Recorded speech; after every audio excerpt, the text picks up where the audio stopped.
کہ کتاب و سنت کی روشنی کے اندر سب سے افضل قربانی کس جانور کی ہے؟ وضاحت فرما دیں۔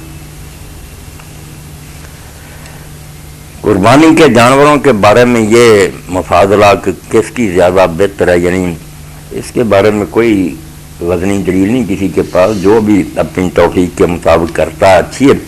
مگر مناب میں اللہ کے رسول علیہ السلام نے اونٹ قربان کی ہے ہدی کے طور پر، اور امہات المومنین کی طرف سے گائے ذبح کی تھی، اس لیے وہاں تو آپ کا یہ عمل ہے، مگر اس کا مطلب یہ نہیں کہ باقی جانور ناجائز ہیں۔ مدینہ منورہ میں وطن میں رہتے ہوئے جو قربانی آپ نے کی ہے، جو ہم یہاں کرتے ہیں، یہ صرف آپ نے مینڈے کیے، بکرے چھترے، یہاں نہ اونٹ کیا کبھی نہ گائے کیا، حرام نہیں، مگر وطن میں آپ نے کب شائع نہیں کی ہے۔ اس لیے حضرت انس رضی اللہ عنہ فرماتے تھے کہ میں نے تو اپنے حبیب رسول کریم علیہ السلام کو دیکھا کہ آپ مدینہ میں 2 جانور ذبح کرتے تھے مینڈے، میں بھی 2 ہی کروں گا۔ تو یہاں تو بہتر یہی ہے، حرام نہیں اونٹ گائے وغیرہ، مگر سوچنا چاہیے جو آپ نے کیا اگر یہاں کو کرے اتباع کی نیت سے تو انشاءاللہ اس کا اجر تو اسے ملے گا۔ وہاں اونٹ اور گائے جو ہے نا وہ مینا میں آپ نے کی ہیں۔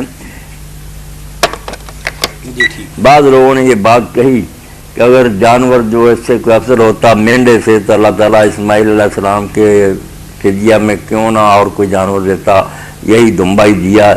تو اس پر امام ابن حزم فرماتے ہیں تمہیں کس نے بتایا، کیوں ایک بات جھوٹی گھڑتے ہو اور اس سے پھر آگے مسئلے نکالتے ہو؟ کہتے ہیں یہ جو ہے کہ وہاں مینڈا آیا تھا، یہ کوئی آیت ہے، کوئی حدیث ہے؟